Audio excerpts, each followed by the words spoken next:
We started a question over here about a person that put his muddy boots on the stairs and the kids sat on it and got dirty and the mother had to launder the clothes. That was one question. We said that that's considered to be bor hamazik and a person made a pit over there. But there's another question. What if the person is sitting in the bus and he has his legs crossed over and one of his legs is sticking out a little bit? The person is walking by and he trips over his leg and he falls and he hurts himself. Does he have to pay for that?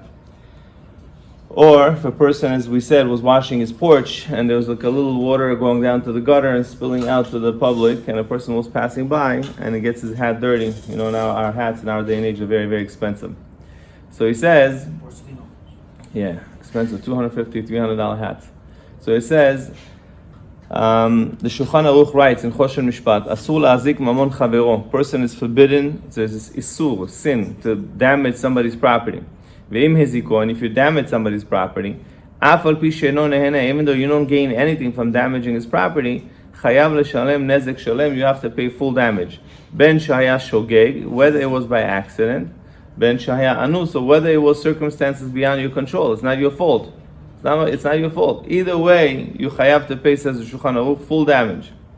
Lo'oramu, according to this, a person who's driving in rainy days, as we said, and he saw a puddle, and many people are standing over there, and he did not slow down like the merciful Jews do when they see a puddle and they see Jews on the corner over there. Some people press the gas more, and some people slow down. He did not slow down. Chayav afilu benizkei kilim. In that situation, he would have to pay for all damages that he did, even to just their clothes or their bags, anything. Because it's not a din bor. Dir bor, if you make a pit in a public area and somebody falls inside and the dishes break, you don't have to pay for the dishes. Only for whatever happens to the body of the person. But over here, it's not considered to be bor, rather it's called adam mazik, it's called a man damaging. And therefore, he has to pay for all the damages that happened through him driving fast on the puddle. Now, if chas v'shalom this happened to you in the past, after 120 years, there might be din v'cheshbon on you. So this is a pretty serious halacha.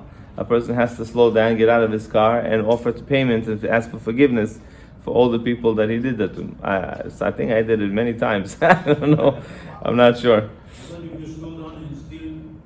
If you try to do the best that you can, I'm sure Gehenna is going to be much easier.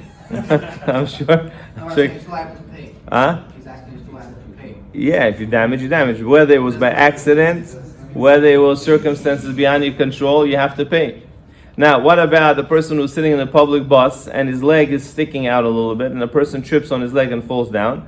He says also, chayav midin adam mazik. You have to pay for any damages that happen to his clothes, to his body, to his bag from adam mazik.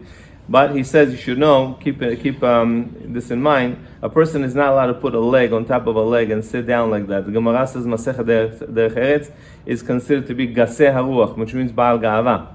And midin chasidut, you should not put your leg, cross leg over another leg when you're sitting at home, over at home. But in shul, you're not allowed to do it mi'ikar adin, velo mitzad chasidut. In shul, you're not allowed to cross your legs as a halacha. And if you do cross your legs, you're transgressing a halacha of honoring the shul.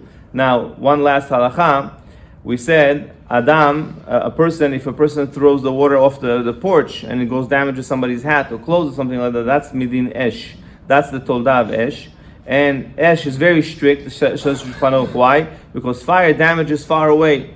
And therefore they expect you to be very careful with damages that you do with things that go to distances. So therefore, if it fell down on the floor and somebody slipped, you have to pay because you created a pit in a public area. If it fell down straight on the guy's hat, you have to pay because it's your fire and you damaged somebody's clothes.